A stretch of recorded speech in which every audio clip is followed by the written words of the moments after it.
everyone. Hi. Reshma. Hi, how are you? Good. Awesome. Thank you for being here today. Thank you everyone for being with us today, and we are just gonna pick up where we left off. So last time we were just discussing a few of the topics: health, wealth, financial, or time management, as well as relationship. Yes. So Those are my favorite topics. So we'll extend a little bit on all of those a little bit. And this time we'll try and discuss a few happy chemicals and a few molecules of our own very own body that we may or may not be aware of. So pick it up from health, right? Okay. Yeah. So health, last time we talked about the food pyramid where we should do a lot of greens, lots of natural fruits, vegetables, fluids, water and sleep. But one thing that we missed out was exercise.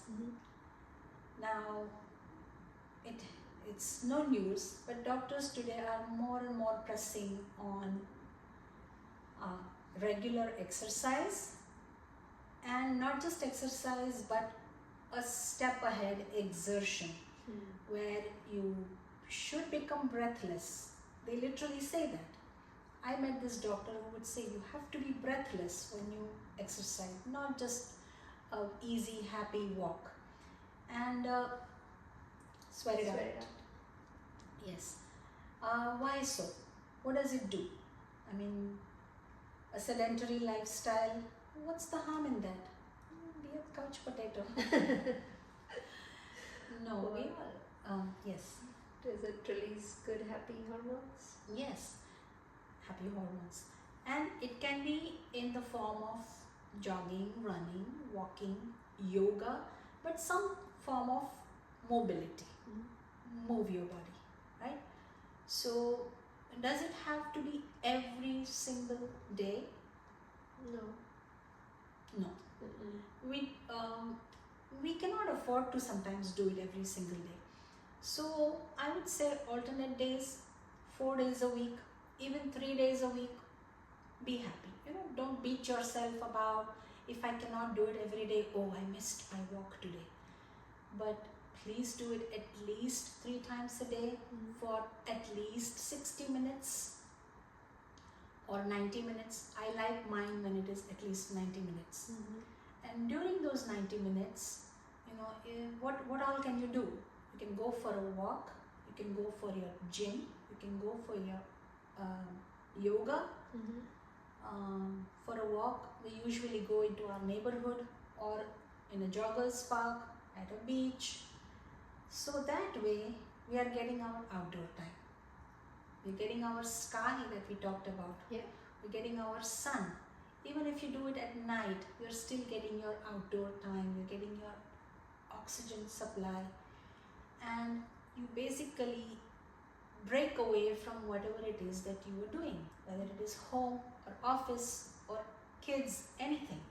So you break away from that and do your exercise, exertion.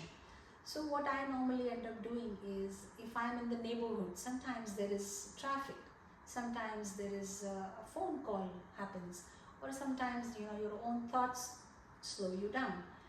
But whenever it is possible, I go for a patch of fast run, and then again I slow down whenever I have to slow down for a crossing, for a traffic, and again pick it up, slow down, pick it up. So during those 60 to 90 minutes, even if I can get 20 minutes of a nice jog where I became breathless, that's good enough. Yeah. That's good enough. So, and what does it do? What does the exercise do to our... It releases some good, happy hormones, endorphins. Endorphins, I love them. Because there are many happy chemicals, many happy hormones in our body. But endorphins are some things, molecules that last a little longer, give you that, it releases you from pain. So there may be pains in our body, but endorphins will not let you feel those pains, just like those painkillers, and exertion will make you release your endorphins. So you don't feel the pain, and you feel happy for no reason, like a euphoria. So that is endorphins, right? And so cannot emphasize physical exercise, exertion enough. It has all these benefits. Outdoor time, breaking away from our routine, we get our oxygen and we get our endorphins. And we're hungry for more good food. Mm-hmm. So all those benefits of exercise. So cannot underestimate the power of exercise for our physical and our mental health. Nice. So can food give us any kind of good hormone? Is it possible? Yeah, the correct balance of sugars puts you to good sleep. We often call it food coma. Yeah. Right? Even in the afternoon. That is why I avoid, and I'm sure I think you do too, avoid the afternoon meals. Yeah. Because if we take a heavy meal in the afternoon, you want to fall asleep or at least take a half an hour nap.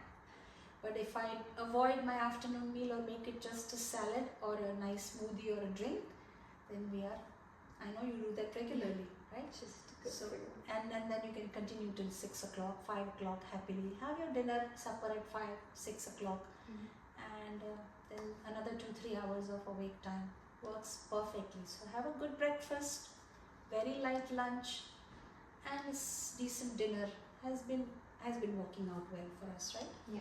So yeah, awesome. Yeah. So what other hormones can be good and can give us good happy feel? So that brings us to emotional health. Mm-hmm.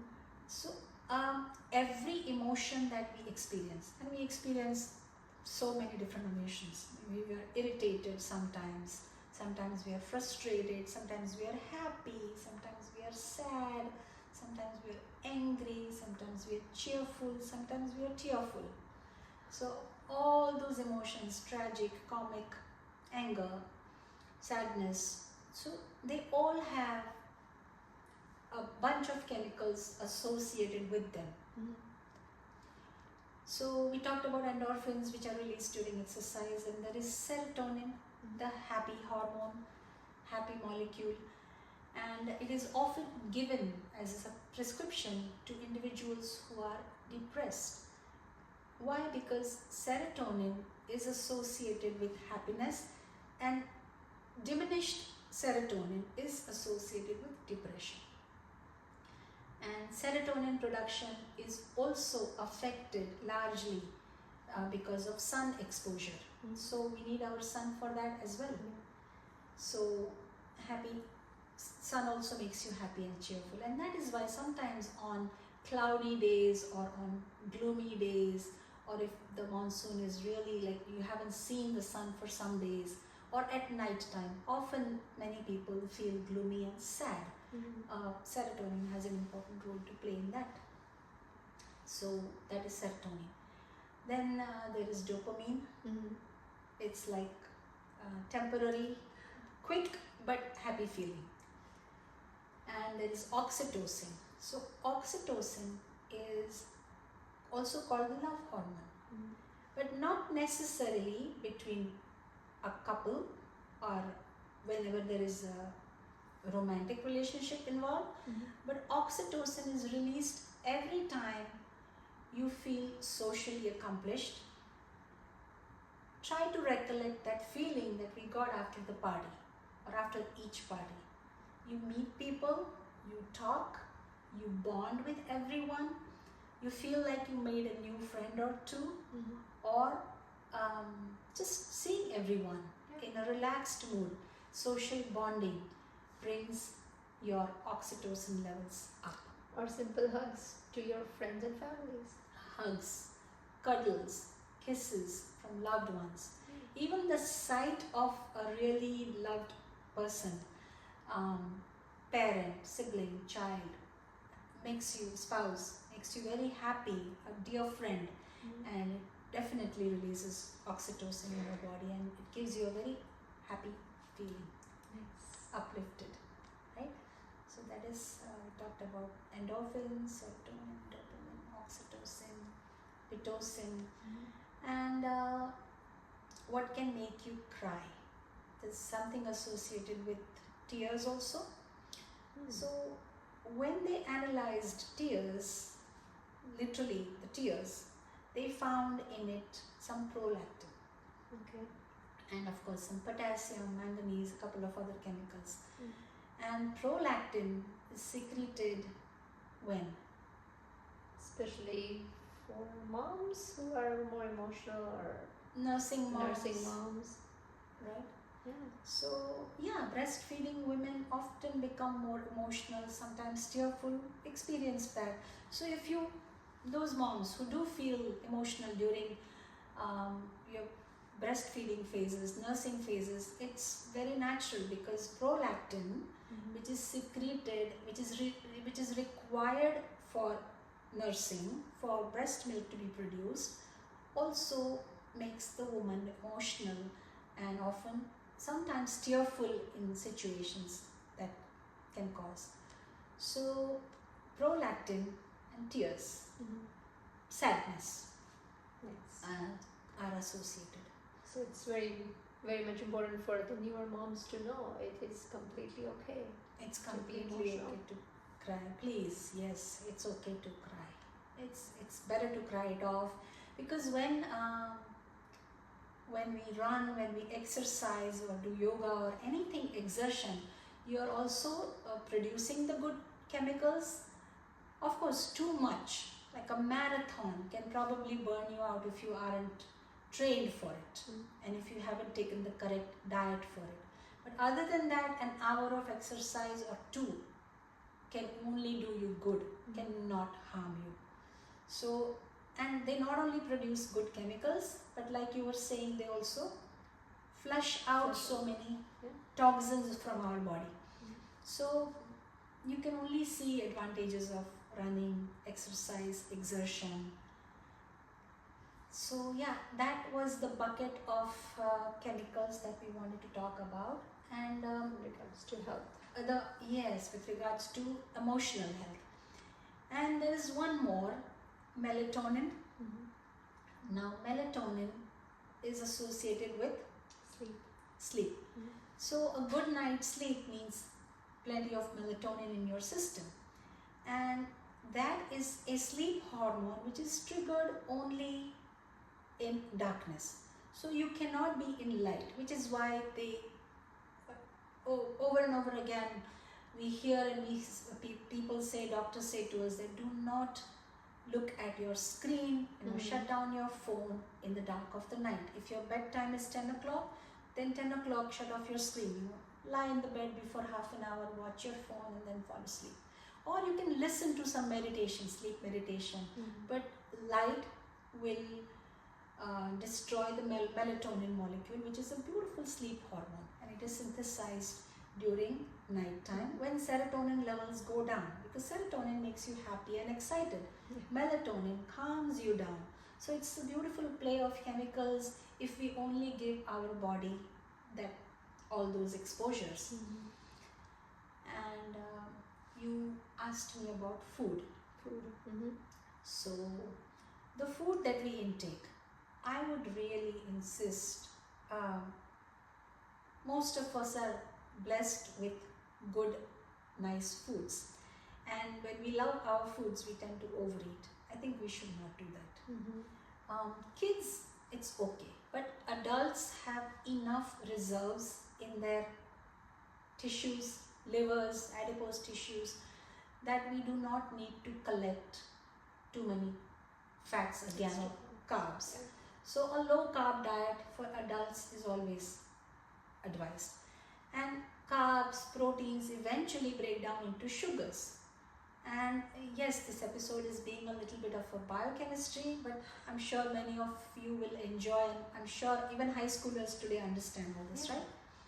So we say that every molecule of glucose, when properly metabolized in the presence of ample oxygen, releases lots and lots of ATP molecules, 38 to be precise, but only when there is ample, sufficient oxygen. If there isn't, we don't get our energy in the form of ATP, ATP is the energy currency, and the glucose is metabolized to form acids and alcohol. So you don't want those.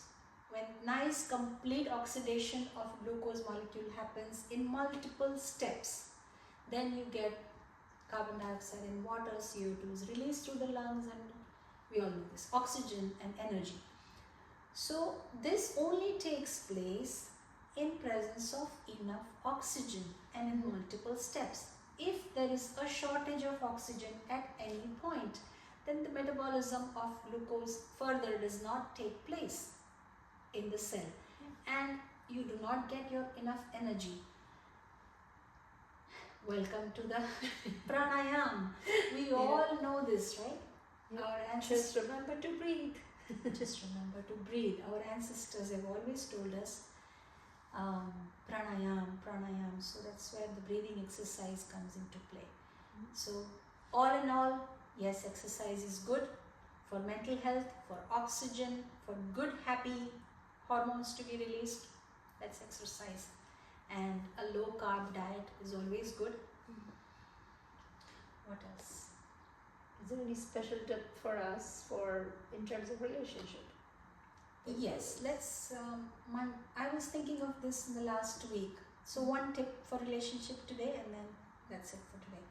So I was just thinking that in a close relationship, in family, people who you see every day, or even if it is any relationship, I really feel it's best not to accumulate any suppressed feelings, not to let them accumulate. Meaning what? Take couple minutes, max 5 minutes, and say it out in a very composed way, in a very sober way, but express your feelings, whether it is to your spouse, to your children, to your parents, to your friends, at work. It's best to take those 2, 3, 5 minutes max, talk it out, express your concern, hear their concern. Listening ear is very important in a relationship. Going on? No. So, and once that is expressed, both of them have expressed each other, then it's pretty much settled. So next day you almost start back from scratch, and I have experienced this myself. Versus accumulation can lead to those suppressed feelings, and it could lead to misunderstandings and whatnot, can build upon it. So to avoid that, just clarify. That's a very good tip, and like we say, we all know this, but a gentle reminder is always needed. Yeah, we all, no preaching here, just reminders, because most people know these things, but reminders are very helpful. Yeah, including us. Including us. Yes. Awesome. Well, thank you for all the wonderful tips, and thank you everyone for joining. Thank you. Thank you.